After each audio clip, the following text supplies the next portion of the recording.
നിങ്ങളുടെ favourite shows ഇനി ഒരിക്കലും മിസ്സാവില്ല. ഇപ്പോൾ C5 കാണും നിങ്ങളുടെ ഫേവറേറ്റ് ഷോസ് തികച്ചും സൗജന്യമായി. അവൾക്ക് ഫീൽ ചെയ്യുന്ന എന്തോ ഒരു പ്രശ്നം അവൾക്ക് നിന്നിൽ നിന്നുണ്ടായിട്ടുണ്ട്. അതെന്താണെന്ന് തുറന്നു പറഞ്ഞൂടെ? കോളേജിലെ പാക്കറ്റ് വിതരണം അവൾക്ക് ഒട്ടും യോജിച്ചതല്ല എന്ന് ഞാൻ കുറ്റപ്പെടുത്തിയിട്ടുണ്ട്. അല്ലാതെ മറ്റൊരു പ്രശ്നവും ഞങ്ങൾ തമ്മിലില്ല. അളിയ, മയക്കുമരുന്നടിച്ച് നടക്കുന്ന കലിപ്പന്മാരാ നിങ്ങളെ തമ്മിൽ തെറ്റിച്ചത്. അവർക്കും വർഷയ്ക്കും ഇടയിൽ എന്തോ ഒരു ഇടപാടുണ്ട്. അതിന് വർഷയെ പ്രീതിപ്പെടുത്തണം. അതിനുവേണ്ടി എന്തോ ഒരു നുണബോംബ് നിനക്കെതിരായിട്ട് അവർ പൊട്ടിച്ചിട്ടുണ്ട്. അതിനും സാധ്യതയുണ്ട്. നിന്റെ മനസ്സിൽ വർഷയ്ക്കിപ്പോഴും ആ പ്രണയിനിയുടെ സ്ഥാനമാണ്. ഒരുപക്ഷെ അതാവും പ്രശ്നം. ഒരു കാര്യം നീ ഓർക്കണം ശ്യാമേ, വർഷ ഇപ്പൊ വിവാഹിതയാണ്. ആ സത്യം നീ ഉൾക്കൊള്ളണം. അത് ഉൾക്കൊണ്ടേ ഞാൻ അവളോട് പെരുമാറിയിട്ടുള്ളൂ. മറ്റൊരു കണ്ണുകൊണ്ട് ഞാൻ അവളെ കണ്ടിട്ടില്ല. എടാ, എനിക്ക് വർഷയോടുള്ള സ്നേഹം അതിലൊട്ടും കളങ്കയില്ല. നിങ്ങളോടുള്ള സ്നേഹം തന്നെ അവളോടും.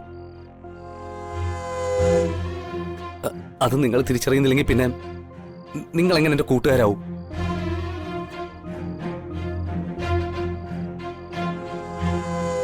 അളിയ, നീ ഇപ്പോഴൊന്നും നോർമൽ ആകുന്ന ലക്ഷണമില്ല. എല്ലാം നേരെയാക്കി എടുക്കാൻ ഒരു മാർഗേ ഉള്ളൂ. നമുക്കൊന്ന് കൂടാം. എടാ, 2 പെഗ് അകത്തെല്ലുമ്പോ എല്ലാം അങ്ങ് മാറും. വേണ്ട, മദ്യപാനം ഒന്നിനൊരു പരിഹാരമല്ല. എനിക്ക് മദ്യം വേണ്ട. എന്റെ ജീവിതത്തിന് ഇന്ന് വ്യക്തമായൊരു ലക്ഷ്യമുണ്ട്.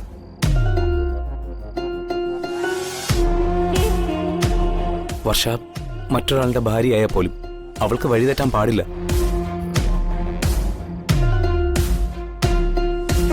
അവൾക്കൊരു സന്തോഷമായ ജീവിതം ഉണ്ടാവണം.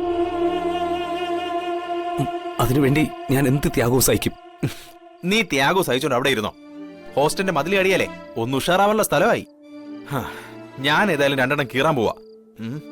അളിയ, ഒറ്റയ്ക്ക് മദ്യപിക്കുന്ന മോശമല്ലേ? ഞാനും വരാം. ഇത് പിടിക്കുക.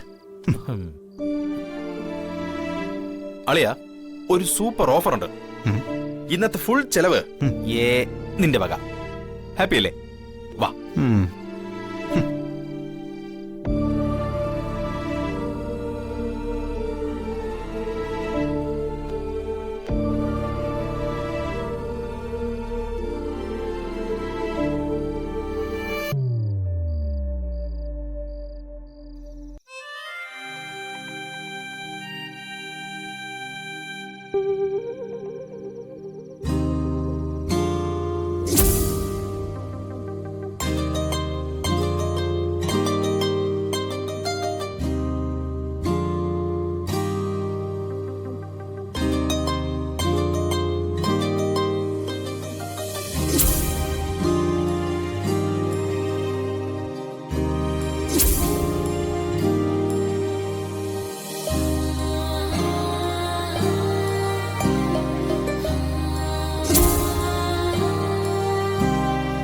ഡൗൺലോഡ് ചെയ്യൂ C5 ആപ്പ്. കാണൂ എല്ലാ എപ്പിസോഡുകളും സൗജന്യമായി.